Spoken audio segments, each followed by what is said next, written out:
Perfect. Good evening बच्चों, विद्यार्थियों, भाइयों बहनों। मैं हूं मास्टर रुद्र, केमिस्ट्री वाला, आजमगढ़ अलग ग्रामोदय आश्रम से। दोस्तों, मेरा पहला वीडियो आज से 13 या 14 डेज बिफोर आया था। ड्यू टू मैकेनिकल फॉल्ट, कुछ टेक्निकल फॉल्ट होने के कारण हम लोग वीडियो नहीं अपलोड करने में सक्षम थे। लेकिन आज से हम केमिकल काइनेटिक्स पढ़ा रहे थे, रासायनिक बलगतिकी पढ़ रहे थे। एक लेक्चर अपलोड है बट उसमें उसका ऑडियो और वीडियो दोनों खराब है। तो इसलिए वो जो पुराना लेक्चर है, जिसको मैंने फर्स्ट लेक्चर कहा था, उसको पुनः एक बार डाउनलोड किया जाएगा, अपलोड किया जाएगा। फिलहाल अभी हम लोग नेक्स्ट लेक्चर की तैयारी कर रहे हैं और हमारे चैप्टर का नाम है केमिकल काइनेटिक्स। मैं हूं मास्टर रुद्र, आजमगढ़ अलग ग्रामोदय आश्रम से। हम लोग पढ़ने जा रहे हैं दोस्तों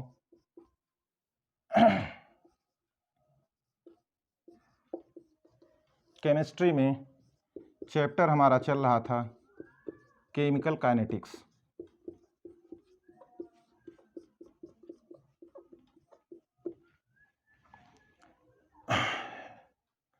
मेरे इस चैनल का उद्देश्य यह है कि मेरे यहाँ बच्चे तैयारी करें जो बोर्ड एग्ज़ाम के लिए हैं, वे बच्चे जो नीट के लिए तैयारी कर रहे हैं, वे बच्चे जो एकेडमिक रूप से बीएससी कर रहे हैं, तथा अन्य वे सभी कॉम्पिटिटिव एग्ज़ाम जिसमें विज्ञान जनरल रूप से पूछा जा सकता है। तो मैं आपको केमिकल काइनेटिक्स आज पढ़ाने जा रहा हूँ और केमिकल काइनेटिक्स का ये 03 लेक्चर है। मैं चाहता हूँ कि सभी विद्यार्थी, सभी बच्चों से मेरी ये अपील है कि यह फ्री और क्वालिटीफुल एजुकेशन जो देने के लिए मैं यहाँ पे आया हूँ, पिछले काफ़ी 10 सालों तक हमने ऑफलाइन पढ़ाया है। मैं उन सभी बच्चों से भी विनम्र रिक्वेस्ट करता हूँ कि वे हमारे इस चैनल को शेयर और सब्सक्राइब करें। और इसी के साथ मैं अब अपने बात को शुरू करने जा रहा हूँ। तो मित्रों, बच्चों, हम लोग पढ़ चुके थे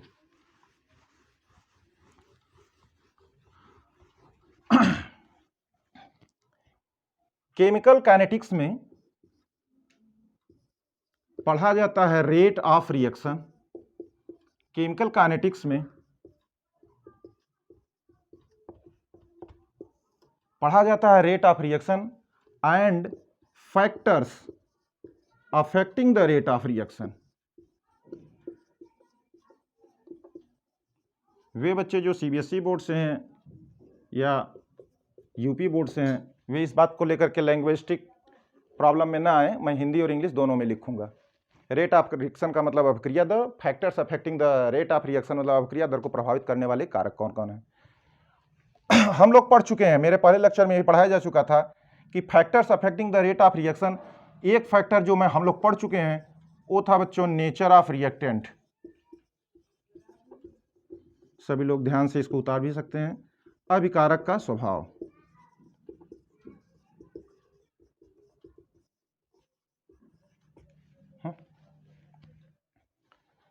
नेचर ऑफ रिएक्टेंट में मैंने बताया था कि होमोजीनस टाइप का रिएक्टेंट होता है, होमोजीनस को समांगी, और हेट्रोजीनस नेचर का भी रहता है रिएक्टेंट। फिर उसके बाद हम लोग नेचर ऑफ रिएक्टेंट में ही फिजिकल स्टेट भी पढ़े थे कि किसी रिएक्टेंट की फिजिकल स्टेट कैसे हो सकती है, सॉलिड है, लिक्विड है, गैस है, वह कैसे रेट ऑफ रिएक्शन को प्रभावित कर रहा था, अफेक्ट कर रहा था। ये सब बातें हम लोग पढ़ चुके हैं। हम लोग ये भी पढ़े थे कि इफेक्ट ऑफ कैटलिस्ट क्या होता है, यानी उत्प्रेरक का प्रभाव। इफेक्ट ऑफ कैटलिस्ट, उत्प्रेरक का प्रभाव, ये भी हम पढ़ चुके थे कि ऊर्जा अवरोध को कम करता है, अभिकारक अणुओं की संख्या बढ़ जाती है, फलस्वरूप अभिक्रिया दर बढ़ जाती है। उत्प्रेरक वे होते हैं जो अभिक्रिया दर को बदलते हैं। Catalyst are those which alter the rate of reaction. ये सब बातें हम लोग पढ़ चुके हैं। इसके बाद एक फैक्टर जो कि अरहिनियस इक्वेशन से संबंधित है, temperature. It is also a very important factor, we will read it in later on. बहुत बड़ा टॉपिक है, इसको पढ़ा जाएगा।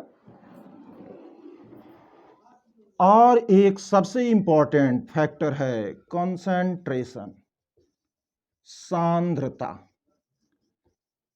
और हम लोग आज पढ़ने जा रहे हैं बच्चों कंसंट्रेशन, सांद्रता का अभिक्रिया दर पर क्या प्रभाव पड़ता है। सांद्रता का rate of reaction which is denoted as small r, जिसको हम अभिक्रिया दर कहते हैं।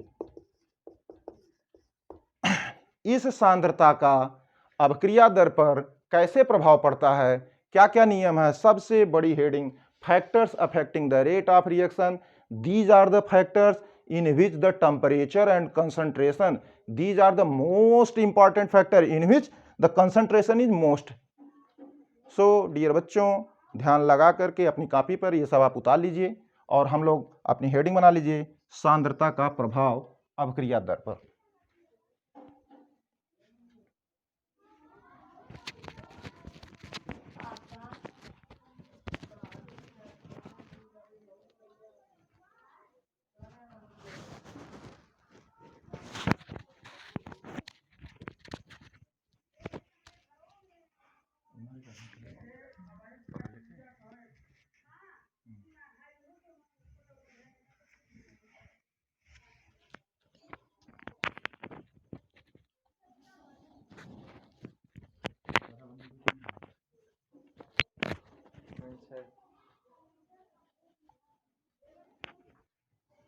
Okay, let's start.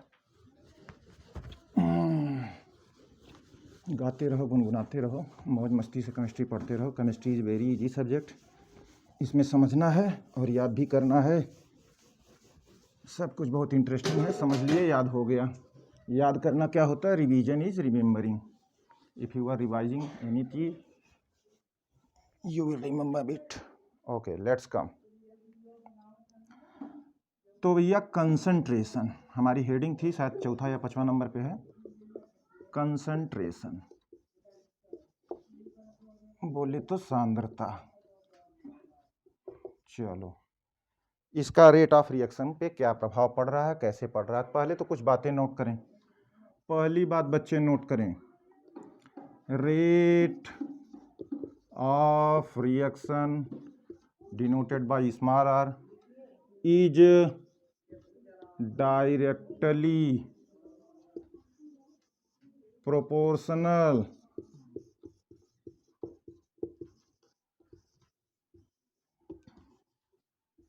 To concentration. यानी अभिक्रिया दर जो होती है, बोले तो अभिक्रिया दर हिंदी में लिख लें शॉर्टकट में, अभिक्रिया दर डायरेक्टली प्रोपोर्शनल होती है कंसंट्रेशन को। बड़ा कोष्ठक लगा दोगे, बड़े कोष्ठक का मतलब ही होता है सांद्रता, और इसका मात्रक होता है बच्चों मोल प्रति लीटर। अच्छा, एक बात और है, ये भी पाया गया है कि रेट ऑफ रिएक्शन समटाइम्स, कुछ समय कभी कभी decreases on increasing the concentration.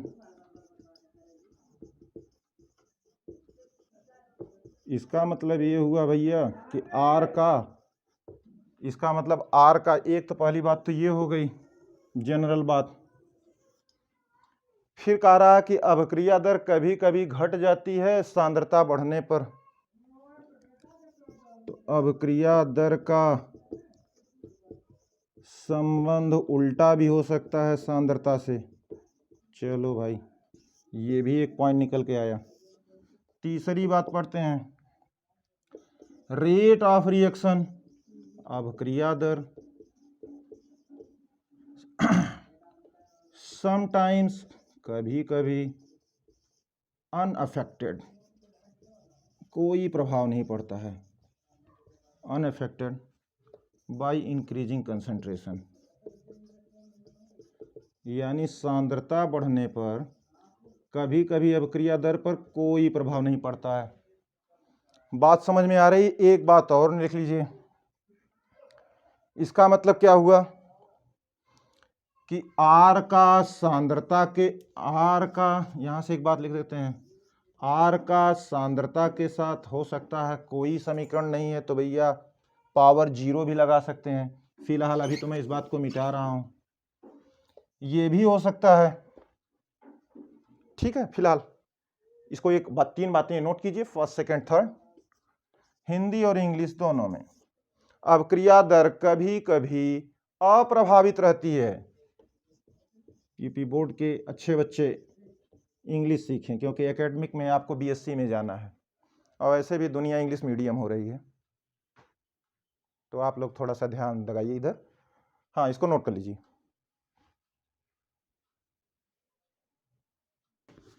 Come to the point, ये नोट कर लेना भाई, हिंदी वाले भी नोट कर लें बढ़िया से, सीबीएसई बोर्ड वाले बच्चे पर ध्यान देंगे, कहीं भी कोई प्रॉब्लम नहीं है मीडियम को लेकर के हिंदी इंग्लिश में।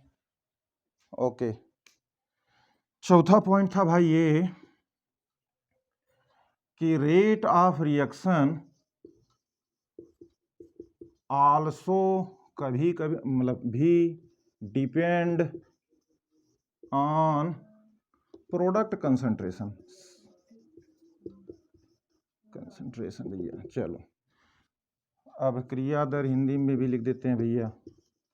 अब क्रिया दर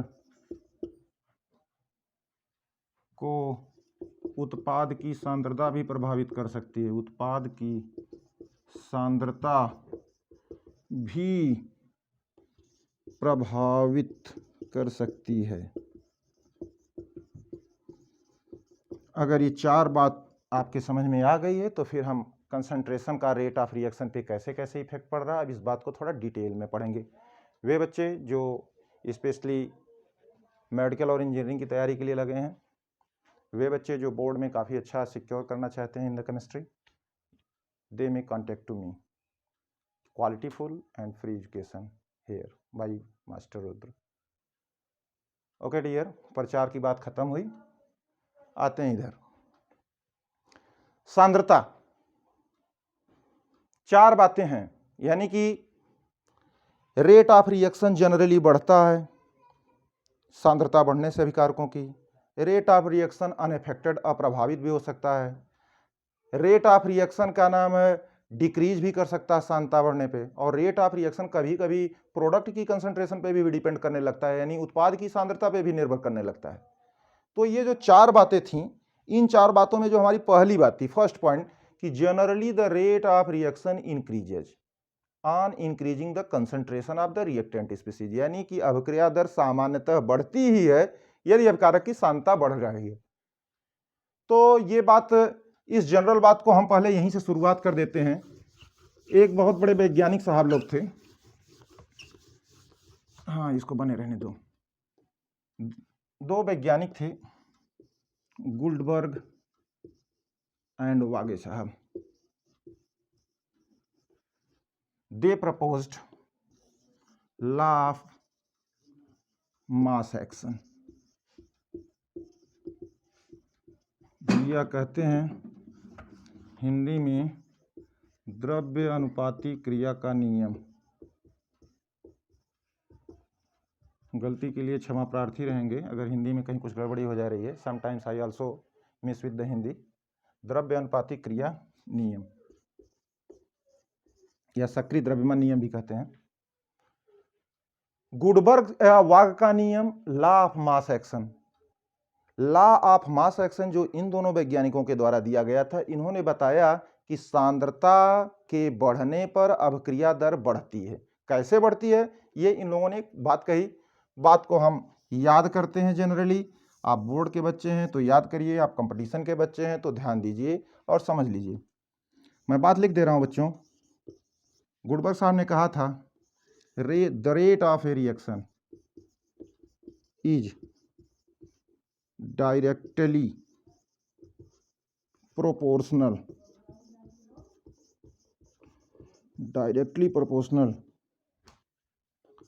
टू द, साफ साफ आ रहा ना, molar concentration of reacting species. Molar rate of a reaction is directly proportional to the molar concentration of reacting species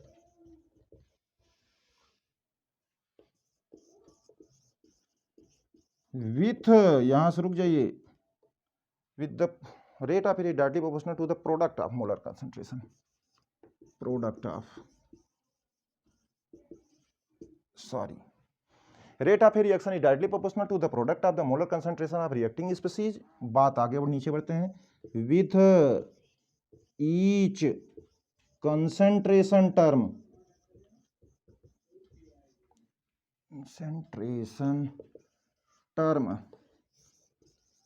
raised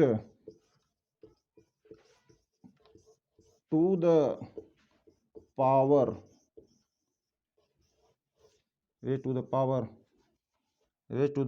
equal to numerical coefficient equal to, okay नीचे लिख सकते हैं, लिख लो भैया न्यूमेरिकल कोफिशिएंट। बता रहे हैं हिंदी में क्या होता है, मतलब ज़्यादा कारगर है। सवाल एक मिनट में निकलेंगे, दनादन निकलेंगे। यहां से यहां तक भैया लॉ ऑफ मास एक्शन है, नोट कर लीजिए। हिंदी इंग्लिश से कोई मतलब नहीं है, अभी इसको समझ लिया जाएगा। गुडबर्ग और मुबारक ने साहब ने कहा था कि constant temperature the rate of a reaction is at constant temperature, ये टेम्परेचर कांस्टेंट की बात हो रही भाई। Rate of a reaction is directly proportional to the molar concentration of the reacting species with each concentration term raised to the power equal to the numerical coefficient. मैं इस बात को समझा रहा हूं, आप नोट कर लीजिए।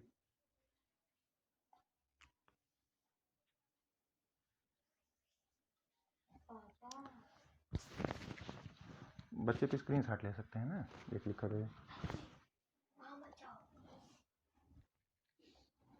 चलो भाई, क्या कहा था बर्ग साहब ने, ये कम टू द पॉइंट।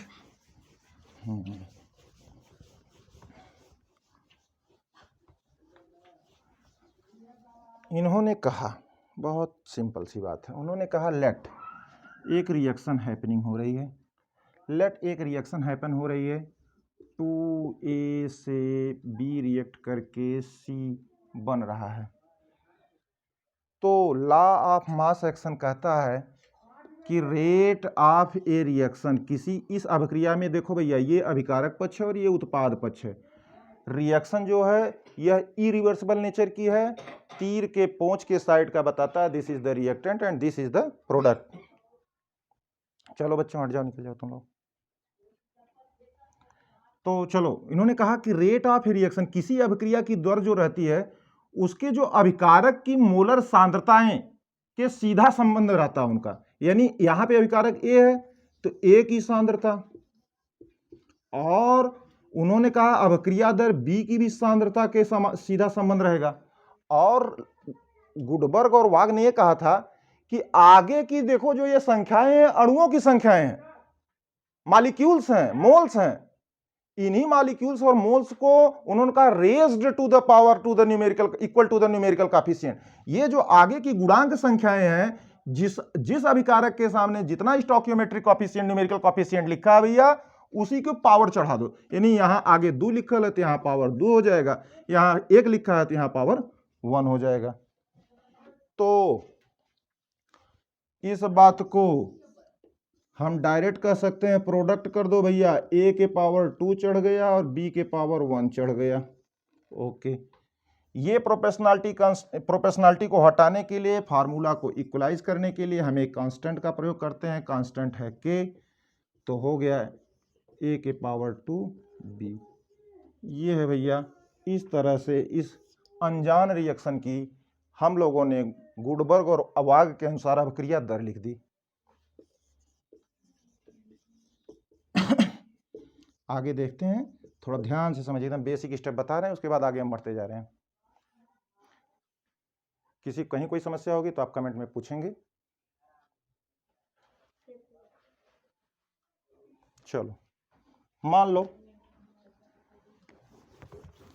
तुमसे ये कहा जाए भाई कि हम अपनी काफ़ी पुरानी रिएक्शन लेते हैं जो हम सामान्यतः ए बी बी से रिएक्शन करके सी डी डी बन रहा है, इस पे लॉ ऑफ मास एक्शन लगाओ, तो बच्चे कहेंगे भैया ये अभिकारक पक्ष है, ये उत्पाद पक्ष है, इस पक्ष से हमें मतलब ही नहीं है। इस पक्ष से मतलब तब होता जब रिएक्शन रिवर्सिबल होती, लेकिन अभी मैं ऐसा कुछ बता ही नहीं रहा हूँ। रिएक्शन केवल एक दिशा में चल रही, इसलिए this is the reactant part and this is the product part. Okay, तो अब तो डायरेक्ट लिख सकते हो। बताओ, आर का संबंध, आर सीधा संबंध रखता है ए की सांद्रता से इस तरह, और आगे की जो कोएफिशिएंट है वह ए की पावर चढ़ जाएगी। आर का सीधा संबंध है भैया बी से, और इसके पावर ऑफ न्यूमेरिकल कोफिशिएंट यहाँ स्मॉल बी, तो ये चढ़ जाएगा। तो रेट ऑफ इक्वेशन तुम्हें रेट अवक्रिया दर का तुम्हें फार्मूला लिखना है, तो तुम यहाँ पे इस प्रोपोर्शनलिटी को खत्म करके यहाँ के लिखोगे और लिखोगे ए के पावर ए और बी के पावर बी। चलो कुछ क्वेश्चन सॉल्व कर लेते हैं लॉ ऑफ मास एक्शन पे।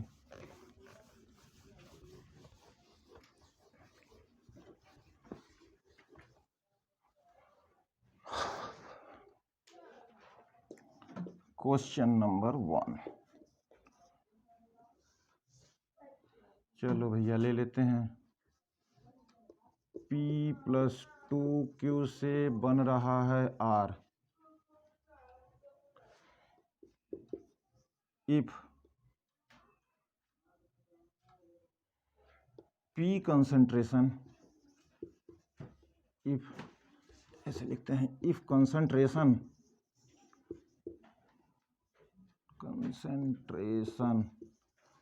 Of P increases by 2 times and Q increases by 4 times, then what will be new rate of reaction? क्या होगा नया अभिक्रिया दर? 1 मिनट में हिंदी में भी लिख रहा हूँ, हिंदी में लिखना बहुत ज़रूरी है, हिंदी में लिखना बहुत ज़रूरी है। चलो भैया सवाल हिंदी में है। इफ कंसंट्रेशन ऑफ पी, यदि पी की सांद्रता इंक्रीज माने बढ़ा दी जाती है 2 गुना, बच्चे बहुत ध्यान से समझ रहे हैं, यदि पी की सांद्रता 2 गुनी बढ़ा दी जाती है और क्यू की सांद्रता एंड कंसंट्रेशन ऑफ क्यू यहाँ पे है इंक्रीजेज बढ़ जाता है 4 टाइम्स बढ़ा दी जाती है, तो then what will be the new rate of reaction? तो नया रेट ऑफ रिएक्शन क्या होगा पुराने वाले से? अब ये सॉल्व कर लेते हैं। चलो यहाँ से देखते हैं, ये अप्लाई हिंदी में लिख देते हैं, सक्रिय द्रव्यमान नियम लगाने पे ऐसे लिखते हैं, और शॉर्टकट में लॉ ऑफ मास एक्शन लगाने पे LMA लगाने पर, चलो लगाओ। यहाँ के लिए नई पहली अभिक्रिया दर R1 रही होगी, यहाँ तक दिख रहा है ना, R1 रही होगी, और R1 कैसे संबंधित रही होगी बच्चों? के P की कंसंट्रेशन के पावर A और Q के पावर 2 बनी रही होगी। ये हमारा पहला समीकरण नंबर, इक्वेशन नंबर 1 बन गया। अब बताओ नई रेट ऑफ रिएक्शन, नई अभिक्रिया दर पूछ रहा है। R2 नियतांक है, रिएक्शन वही है, अभिकारक वही है, K नहीं बदलेगा। P की सांद्रता कई गुना बढ़ा दी गई है? 2 गुना, यानी 2P हो गया। Q की सांद्रता कितनी बढ़ा दी गई है? 4 गुना, यानी यहाँ 4Q हो गया। Equation number 2। अब भैया क्या कर लो, अब यहाँ तो यहीं से गणित स्टार्ट हो गई तुम लोगों की, सेकंड में फर्स्ट की भाग दे दो तो हो जाएगा R2, यहाँ लिख देता हूँ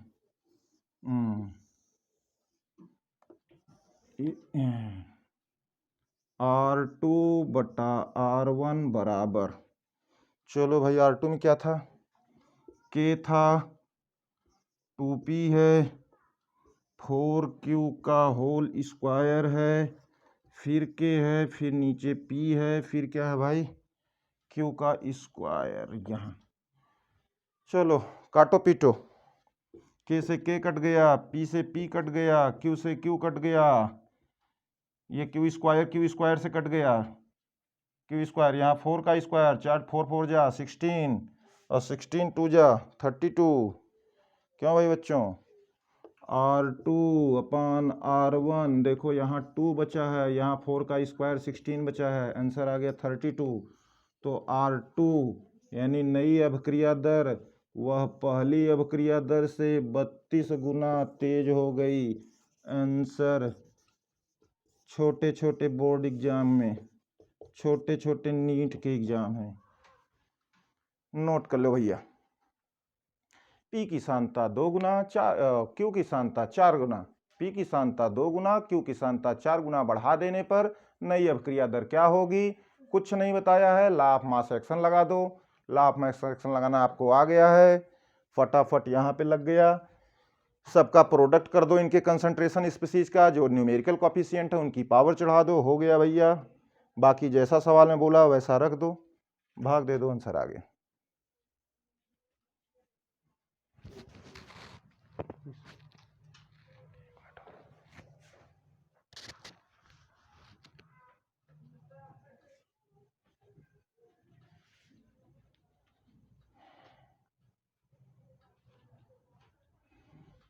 चलो भैया, लॉ ऑफ मास एक्शन थोड़ा इक्विलिब्रियम रिएक्शन पे लगा देते हैं। ओके, और भी सवाल हैं, अच्छा कुछ एक सवाल और करा देते हैं, फिर इक्विलिब्रियम वाली बात होती है।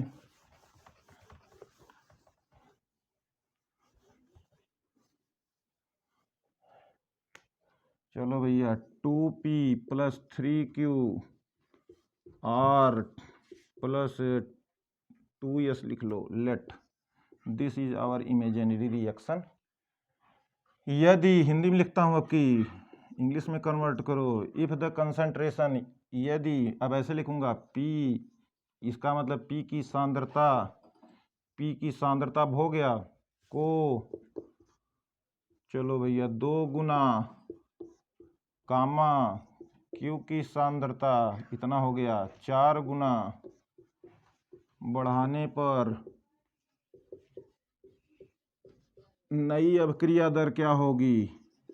नई अभिक्रिया दर क्या होगी?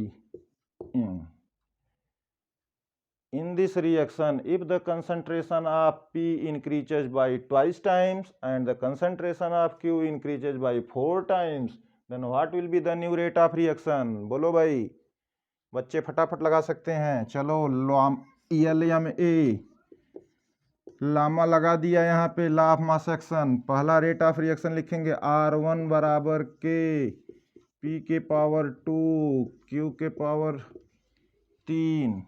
नई अभिक्रिया दर लिखो, सवाल के अनुसार कह रहा P को 2 गुना बढ़ाना है, K वही बना रहेगा बच्चों, क्योंकि रिएक्शन वही है और इसका नाम नियतांक है। यह अभिक्रिया दर का वेग नियतांक होता, आगे पढ़ेंगे बहुत ढेर सारा बारे में। स्क्वायर, इसको कितना बढ़ाना है? 4। चलो भैया, first equation, second equation, chemistry खत्म, मैथ शुरू। R2 बाई R1 भाग दे दो, तो चलो K 2P, फिर फटाफट भाग दो, K P, ये भैया Q का होल Q। ओके, काटो पीटो शुरू। P स्क्वायर से P स्क्वायर चल जाएगा, यहाँ Q से Q चला जाएगा। देखो यहाँ पे गलती हो गई, यही होगा ना? हाँ देखो भैया, यहाँ भी गलती कर दिए, Q के पावर 3 चाहिए था, क्षमा प्रार्थी। ये यहाँ पे हो गया। अब कोई दिक्कत? P का स्क्वायर 3Q का 3, 2P का स्क्वायर 4 का Q बढ़ा दिया, जैसा सवाल बोला, भाग दे दिया। चलो काट पीट लो सब लोग, ये सब कट गया। यहाँ पे कितना आएगा? 4 4 4 4 4 जा 16, 16 4 जा 64। यहाँ से ये कट गया, यहाँ 4 आ जाएगा, यानी हो जाएगा R2 अपान R1। यहाँ पे हो जाएगा 4। यहाँ कितना हो गया भैया? 4 गुड़े 4 गुड़े 4, 4 चौक के 16, चौक के 64। हरी राम राम, बहुत ज़्यादा बढ़ गया। 4